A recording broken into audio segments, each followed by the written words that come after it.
Halo semuanya, nama saya Sezaltina Pereira de Carvalho, NIM saya adalah S1D02411001 kelas 1A. Hari ini saya ingin mempresentasikan studi kasus mengenai bagaimana alat pendidikan, lingkungan pendidikan, dan lembaga pendidikan saling berkaitan dalam mendukung keberhasilan pendidikan peserta didik dari segi kognitif, afektif, dan psikomotorik. Presentasi hari ini mencakup latar belakang, unsur-unsur pendidikan yang saling berkaitan, dan yang terakhir adalah kesimpulan. Dari latar belakang, saya ingin bercerita sedikit mengenai pengalaman saya menjadi pengajar sukarelawan di suatu learning center yang bernama Shanana Guzman Reading Room di Timur Leste. Di sana saya mengajar bahasa Inggris kepada 50 siswa.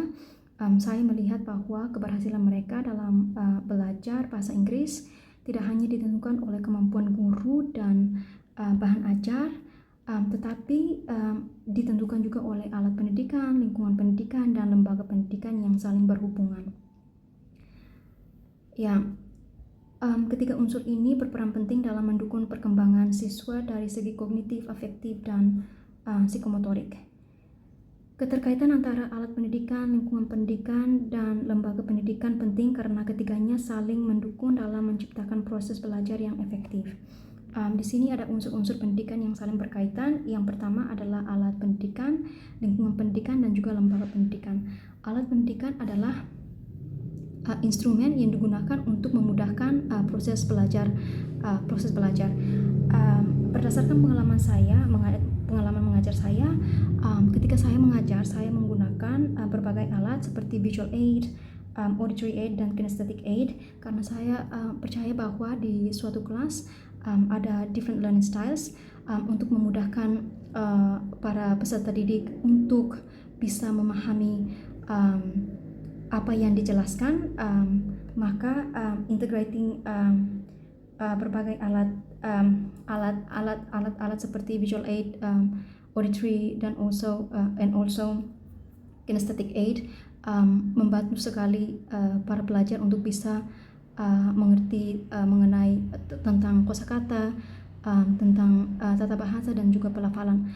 Untuk visual learners, saya menggunakan flashcards, simple texts, videos. Untuk auditory learners, saya menggunakan audios seperti songs, conversations, dan lain-lain. Dan untuk kinesthetic learners, saya menggunakan role play, word and sentence arrangements, and grammar activities. Untuk lingkungan pendidikan, di sini ada di alat-alat pendidikan ini, alat-alat belajar ini digunakan agar pelajar-pelajar yang mempunyai learning style bisa memiliki kesempatan untuk bisa meningkatkan kognitif dan psikomotorik mereka. Dari sisi lain, saya juga mengincorporate student-centered approach dan metode induktif yang mana siswa-siswi diberikan kesempatan untuk berpartisipasi di proses belajar tanpa destructive judgment. Melalui situasi belajar yang kondusif dan ramah, membantu para siswa-siswi untuk percaya diri, berbicara, dan menyampaikan pendapat mereka. Nah, di sini ketika siswa-siswi sudah percaya diri, maka afektif mereka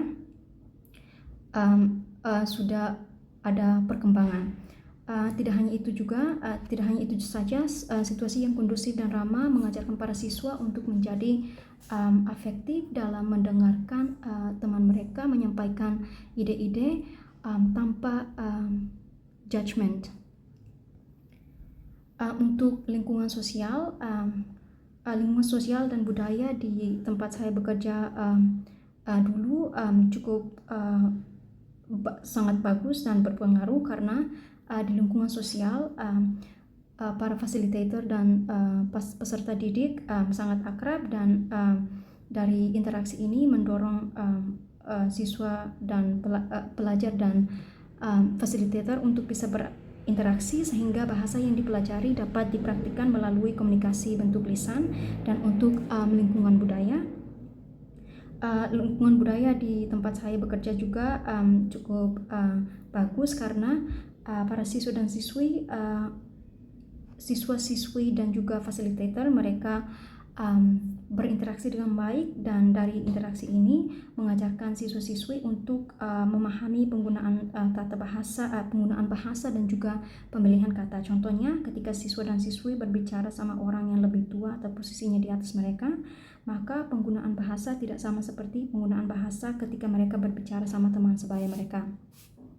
Untuk lingkungan alam seperti belajar di ruang terbuka, ini sangat penting karena sebagian dari peserta didik mereka akan mendapatkan kreativitas atau ide-ide ketika mereka exposed to the nature. Oleh karena itu, lingkungan sosial, budaya, dan alam di tempat saya bekerja memberikan dampak yang positif untuk siswa-siswi dari segi kognitif, afektif, dan psikomotorik, karena melalui lingkungan sosial, para siswa-siswi dapat mengaplikasikan kosakata tata bahasa yang sudah dipelajari ketika mereka berinteraksi. Di sisi lain, melalui pemaparan penggunaan bahasa, para siswa dan siswi lebih memperhatikan pemilihan kata ketika mereka dihadapkan dengan lawan berbicara yang tidak seumuran sama mereka. Dari segi psikomotorik, siswa dan siswi akan mudah untuk mempunyai ide ketika ada instruksi guru, gambar, atau cerita inspiratif. Ide-ide ini biasanya datang karena proses pelajarannya di ruang terbuka. Bagi sebagian siswa dan siswi, inspirasi dan kreasi bisa datang dari alam, lembaga pendidikan, keluarga, sekolah, dan organisasi masyarakat. Di tempat saya bekerja, peran keluarga dan masyarakat juga sangat penting karena keluarga, khususnya orang tua, mendorong anak-anaknya untuk mengerjakan tugas bahasa Inggris dan mendisiplin anak-anak mereka untuk datang tepat waktu.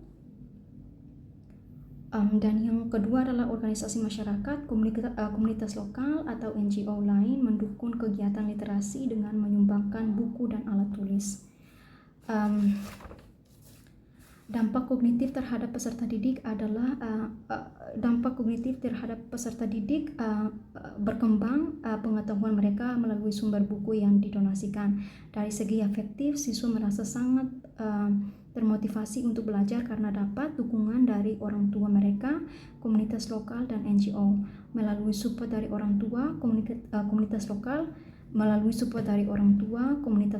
dan NGO, para peserta didik berkompetisi untuk mengembangkan keterampilan mereka dari segi berbicara, menganalisa teks yang simpel, menulis, dan mengembangkan pendengaran mereka.